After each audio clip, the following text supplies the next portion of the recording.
அன்பு கூர்னாலே எல்லாம் மாறும். இதை நீங்கள் பிடிச்சிக்கிட்டீங்கன்னா உங்கள் வாழ்க்கையில் நீங்கள் எதையும் மாற்ற தேவையில்லை.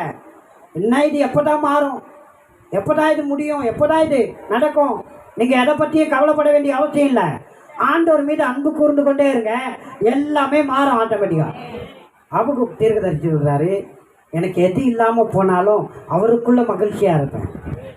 அத்தி மரம் துளிர் விடாமல் போனாலும், திராட்சை செடிகளில் பழம் உண்டாகாமல் போனாலும், ஒலிவ மரத்தின் பலன் அற்று போனாலும், வயல்கள் தானியத்தை விளைவியாமல் போனாலும், கிடையில் ஆட்டு உண்டைகள் முதலற்று போனாலும், தொழுவத்தில் மாடுகள் இல்லாமல் போனாலும், நான் எப்படி இருப்பேன்?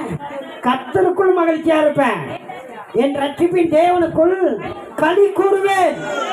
எனக்கு இருக்கிற எல்லா நன்மைகளும் எல்லா வளங்களும் எனக்கு இல்லாம போனா கூட என் இருதயம் அவரை நம்பி இருக்கு.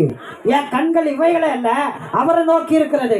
என் கரங்கள் இவைகளை அல்ல அவரை நோக்கி இருக்கிறது. சந்தோஷமா இருப்பேன், அவருக்குள் சந்தோஷமா இருப்பேன், அவருக்குள் மகிழ்ச்சியா இருப்பேன், அவரில் அன்பு கூறுவேன்.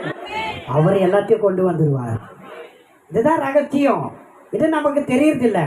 அவர் மேல அன்பு கூர்ந்தா எல்லாத்தையும் அவர் திருப்பி விடுவார்.